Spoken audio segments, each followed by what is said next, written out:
All right, let's start with something a little different today. Have you ever felt like you're acting, like you're putting on a show just to get through social situations? Maybe rehearsing what to say, making sure your facial expressions match the mood, basically blending in. For some people, that's an occasional thing, but for many on the autism spectrum, that's every single day. I'm Dr. David Danish, a double board certified child adolescent psychiatrist. I specialize in treatment-resistant conditions.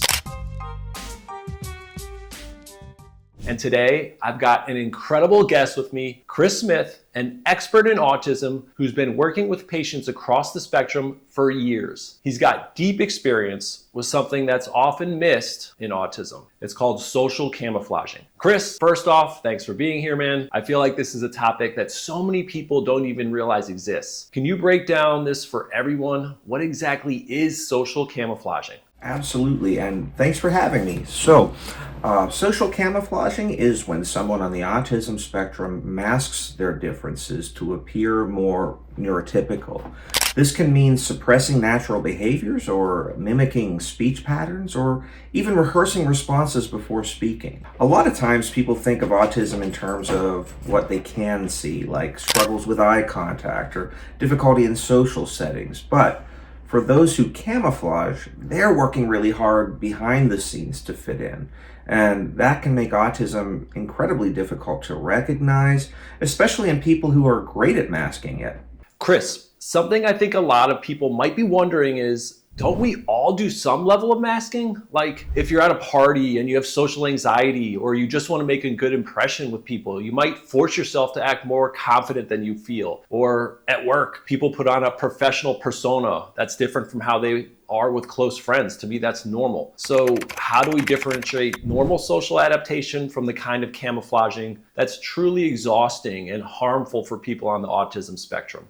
That's a great question. You're right, everyone adjusts to their behavior depending on the situation, but the key difference is the intensity, frequency, emotional toll that it takes. For most people, masking in social or professional settings is temporary. They might feel a little drained after a party, but they can return to their natural state when they're in a safe space. For autistic individuals who camouflage, though, it's often constant. They're not just adjusting their behavior slightly, they're suppressing fundamental aspects of themselves to avoid being judged or misunderstood. Over time, that kind of masking leads to extreme exhaustion, anxiety, depression, and even autistic burnout.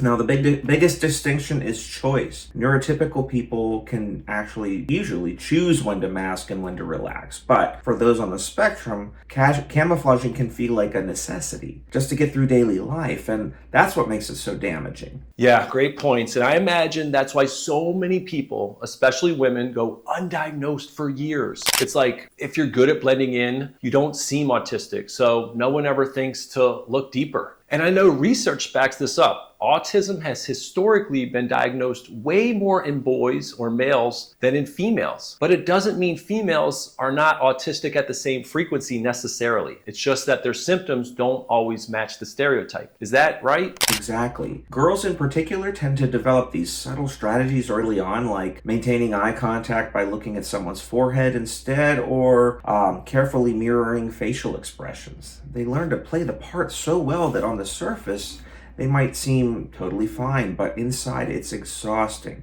I can't tell you how many times I've had patients come in, especially adults, who say, I always felt different, but I never thought I could be autistic. And when we start digging into their history, it's like, bam, it all makes sense. But let's talk about the cost of camouflaging, because this isn't just some harmless social skill or adaptation.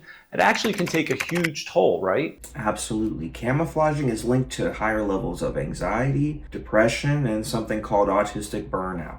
That's basically when someone gets so mentally and emotionally exhausted from constantly pretending that they are not experiencing these symptoms, that they just shut down. And the worst part, because these individuals seem well adjusted, they often don't get the support or accommodations they actually need. They go years without a diagnosis, constantly feeling like they're struggling, never knowing why. Man, that's heartbreaking. And it makes me think so many of us, even as clinicians, we're trained to look for obvious signs of autism. But if someone is great at camouflaging, we often are probably missing it, which is why if someone's listening to this and thinking, wow, this sounds like me, or this sounds like my friend or my family member, my partner, it's worth getting evaluated. And Chris, you actually run one of the few programs that does high quality autism testing, right? Yes, at Philly Integrative, we offer in-depth autism evaluations, including ADOS testing, which is one of the gold standards for diagnosing autism. We also utilize other screening tools such as the CAT-Q, which is specifically designed to,